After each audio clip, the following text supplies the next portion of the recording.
Hello good morning सभी को। तो चलिए आज का क्लास जो है वो यानी कि कोई टॉपिक लेकर हम नहीं आए हैं जो कि अलग चीज है और वह इम्पोर्टेंट है।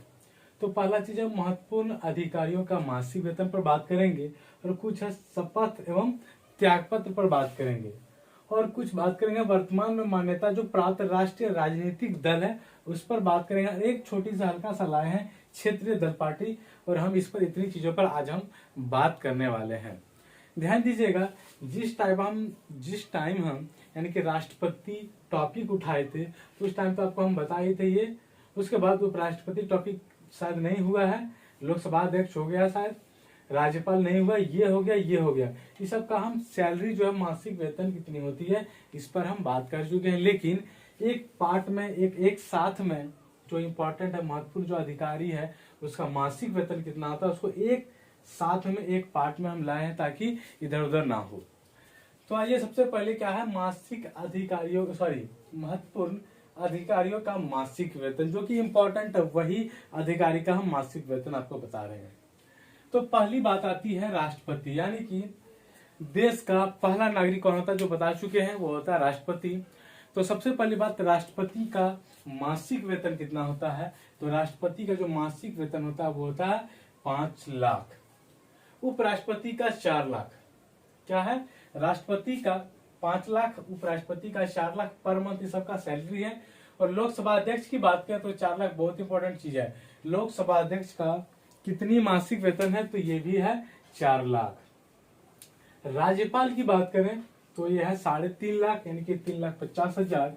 और सर्वोच्च न्यायालय के मुख्य न्यायाधीश यानी कि कह सकते हैं सुप्रीम कोर्ट का चीफ जस्टिस कह सकते हैं तो उसकी सैलरी है 2,80,000। उसके बाद है सर्वोच्च न्यायालय के अन्य न्यायाधीश। क्या है, सर्वोच्च न्यायालय के अन्य न्यायाधीश जिसमें बता चुके थे मुख्य जो होता है 1 न्यायाधीश होता है और अन्य 30 होता था और उस 30 का जो सैलरी होता है पर मंथ जो होता है 2,50,000। तो ध्यान दीजिएगा सर्वोच्च न्यायालय के मुख्य न्यायाधीश का जो सैलरी 2,80,000, सर्वोच्च न्यायालय के अन्य न्यायाधीश का जो सैलरी है 2,50,000। अब बात करते हैं हम हाईकोर्ट की। स्टेट लेवल यानी कि हाईकोर्ट की उच्च न्यायालय के मुख्य न्यायाधीश जो होता है उसको मिलता है 2,50,000। और उच्च न्यायालय के जो अन्य रहते हैं अन्य न्यायाधीश उसका जो सैलरी होता है 2,25,000 रुपए। नियंत्रक एवं महालेखा परीक्षक का भी जो सैलरी होता है वो होता है 2,50,000। और मुख्य चुनाव आयुक्त की बात करें तो ये भी 2,50,000 बहुत इंपॉर्टेंट है। लोकसभा अध्यक्ष और मुख्य चुनाव आयुक्त, लोकसभा अध्यक्ष का 4 लाख और मुख्य चुनाव आयुक्त का जो सैलरी है वो है 2,50,000। महान्यायवादी की बात करें तो 2,50,000 इसका भी सैलरी। तो सैलरी चार्ट का यहाँ हम कंप्लीट किए। अब बात करते हैं शपथ एवं त्याग पत्र। यहाँ कुछ पद का नाम लिखे हुए यहाँ शपथ कौन दिलाता है, त्याग पत्र किसे दे सकता है। तो राष्ट्रपति जो है वो उसको यानी कि राष्ट्रपति को शपथ कौन दिलाता है तो मुख्य न्यायाधीश कह सकते हैं सुप्रीम कोर्ट का चीफ जस्टिस यानी कि इनका शपथ दिलाते हैं। त्यागपत्र की बात करें तो उपराष्ट्रपति। राष्ट्रपति का शपथ कौन तो मुख्य न्यायाधीश, त्यागपत्र उपराष्ट्रपति। अगर उपराष्ट्रपति की बात करें तो इसका शपथ राष्ट्रपति और त्यागपत्र भी राष्ट्रपति को दे सकता है। राज्यपाल का जो शपथ दिलाता है कौन तो उच्च न्यायालय के मुख्य न्यायाधीश। राज्यपाल मतलब यानी कि तो स्टेट लेवल की बात आ गई। तो स्टेट लेवल में यानी कि जो हाई कोर्ट का चीफ जस्टिस होता है, मुख्य न्यायाधीश जो होता है वही राज्यपाल का यानी कि क्या कराते हैं, शपथ कराते हैं, शपथ दिलाते हैं। और त्यागपत्र की बात करें तो राष्ट्रपति। मुख्य न्यायाधीश का शपथ कौन कराता है, कौन दिलाता है तो राष्ट्रपति और त्यागपत्र भी राष्ट्रपति। प्रधानमंत्री का शपथ कौन दिलाता है तो राष्ट्रपति और त्यागपत्र भी राष्ट्रपति दिलाता है। और लोकसभा की बात करें तो इसका शपथ यानी कि लोकसभा के अध्यक्ष की बात करें तो इसका शपथ नहीं होता है। और त्यागपत्र की बात करें तो उपाध्यक्ष।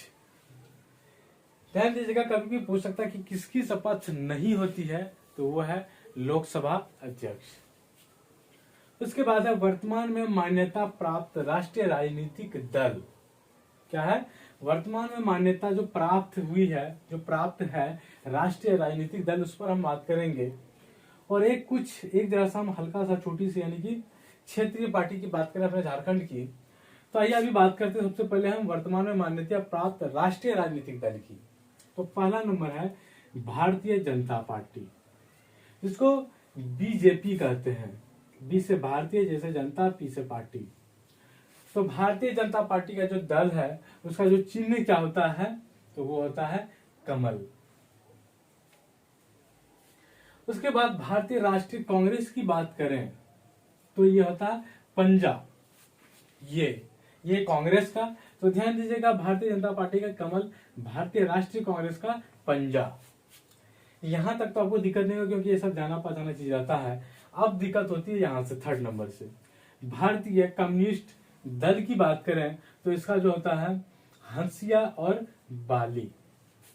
और राष्ट्रवादी कांग्रेस पार्टी की बात करें तो घड़ी। ध्यान दीजिएगा, कभी पूछ सकता है कि भारतीय राष्ट्रीय कांग्रेस का तो पंजा और राष्ट्रवादी कांग्रेस पार्टी की बात करें तो हो जाता घड़ी। और बहुजन समाज पार्टी की बात करें, क्या है बहुजन समाज पार्टी, तो ये इसका जो होता है हाथी, जो असम को छोड़कर। और भारतीय कम्युनिस्ट पार्टी की बात करें तो हंसिया, हथौड़ा एवं तारा, जो कि बहुत इंपॉर्टेंट है, छठा नंबर। ध्यान दीजिएगा, यहाँ है भारतीय कम्युनिस्ट दल और यहाँ है भारतीय कम्युनिस्ट पार्टी, तो इसका हो जाएगा हंसिया, हथौड़ा एवं तारा। और लास्ट सातवां नंबर बात करते हैं तृणमूल कांग्रेस पार्टी, तो इसका जो होता है चिन्ह जोड़ा फूल होता है।